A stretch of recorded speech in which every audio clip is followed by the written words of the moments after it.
স্বরাষ্ট্রমন্ত্রী সালাউদ্দিন আহমেদ আজকে কোনো রাগঢাক করেননি।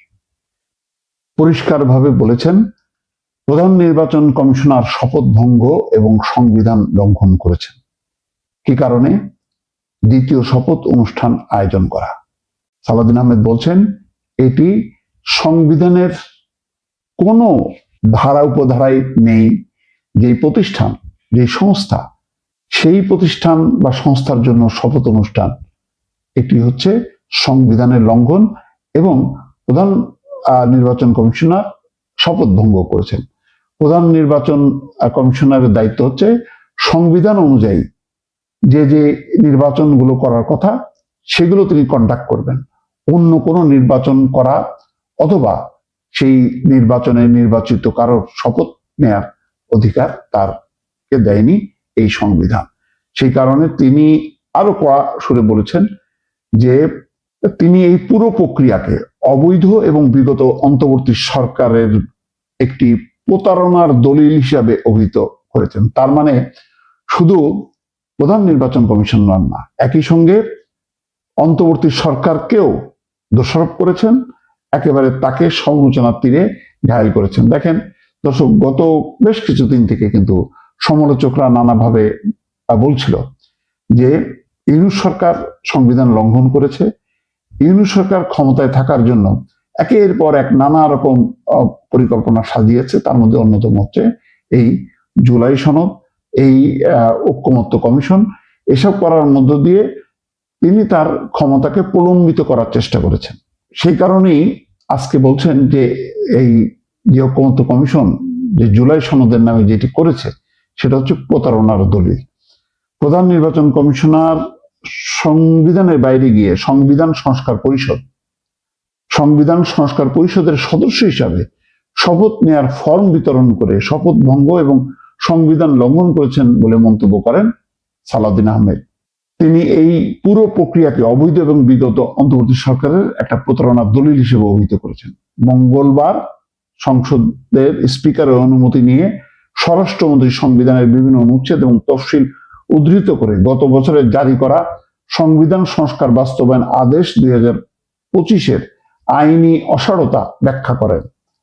সালাউদ্দিন আহমেদ বলছেন যে প্রধান নির্বাচন কমিশনার সংবিধান সংরক্ষণের জন্য 148 অনুচ্ছেদ অনুযায়ী শপথ নিয়েছেন, কিন্তু তিনি কোন আইন বলে সংবিধান সংস্কার পরিষদের সদস্য হিসাবে শপথ নেওয়ার ফর্ম জাতীয় সংসদ সচিবালয়ে পাঠালেন? এই ফর্ম দাখিল করার কোনো এখতিয়ার তার নেই। তিনি এটি করে শপথ ভঙ্গ এবং সংবিধান লঙ্ঘন করেছেন। স্বরাষ্ট্রমন্ত্রী বলেন, নির্বাচন কমিশন সংসদ সদস্যদের নির্বাচনের জন্য একটি ব্যালট দিয়েছিল। সেখানে সংবিধান সংস্কার পরিষদের সদস্য হওয়ার জন্য কোনো আলাদা ব্যালট দেয়নি। জনগণ সংসদ সদস্য হিসেবে আমাদের ম্যান্ডেট দিয়েছে, অস্তিত্বহীন কোনো পরিষদের সদস্য হিসেবে নয়।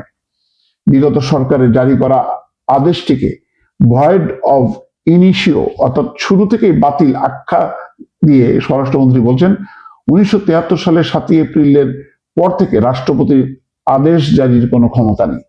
সংবিধানের 4th তফসিলের 17 অনুচ্ছেদ অনুযায়ী রাষ্ট্রপতির সেই ক্ষমতা রহিত করা হয়েছে, অর্থাৎ রাষ্ট্রপতি আর আলাদাভাবে কোনো আদেশ দিতে পারেন না।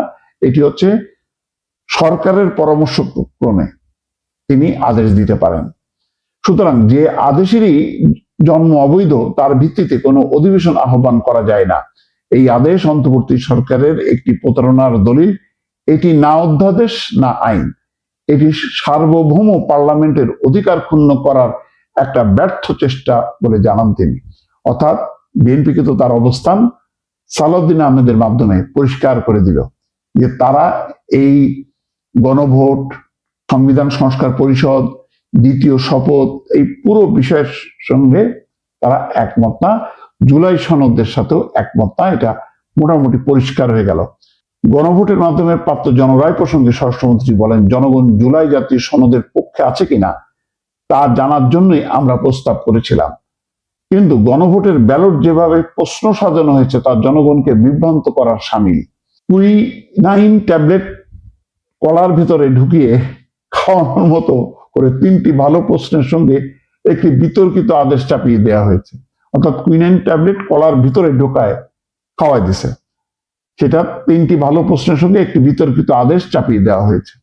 স্বরাষ্ট্রমন্ত্রী প্রশ্ন তোলেন, সংবিধানের 93 অনুচ্ছেদ অনুযায়ী রাষ্ট্রপতি অধ্যাদেশ জারি করতে পারলেও সংবিধানের কোনো বিধান রহিত বা পরিবর্তন করার ক্ষমতা তার নেই, অথচ এই আদেশের মাধ্যমে পরবর্তী সংসদের সার্বভৌম এখতিয়ার খর্ব করার চেষ্টা করা হয়েছে, যা পৃথিবীর কোথাও নেই।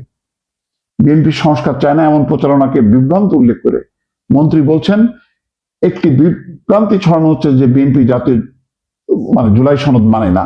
আমরা স্পষ্ট বলতে চাই, 2025 সালে স্বাক্ষরিত জাতীয় সনদের প্রতিটি অক্ষর এবং বাক্য আমরা ধারণ করি, তবে আমরা সেই সংস্কার চাই না যা সংবিধান সম্মত এবং জনগণের সার্বভৌমত্ব অক্ষুণ্ণ রাখে।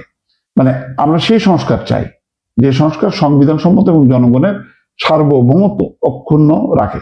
মন্ত্রী উল্লেখ করেন, জুলাই জাতীয় সনদের 47টি বিষয়ে যে ঐক্যমত্য হয়েছে তা আগামী দিনে জাতীয় সংসদে বিস্তারিত আলোচনা করা হবে এবং জনগণের ম্যান্ডেট অনুযায়ী ব্যবস্থা নেওয়া হবে।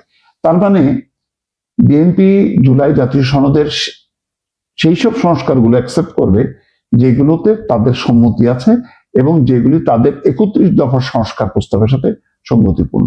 সুতরাং ঐক্যমত্য কমিশনের অ্যাজ ইট ইজ, জুলাই সনদ, গণভোট, সংবিধান সংস্কার পরিষদ, এই পুরো বিষয়টাকে দেখেন প্রতারণার সামিল বলতেছে অন্তর্বর্তী সরকারের। তাহলে অন্তর্বর্তী সরকারের অবস্থানটা কোথায় চলে গেল দেখছেন? একেবারে বিপরীতমুখী। এই সরকারকে অতীতের 3টা সরকারকে মোকাবেলা করতে হচ্ছে, 111 সরকার, আওয়ামী লীগ সরকার এবং ডক্টর ইউনূসের অন্তর্বর্তী সরকার।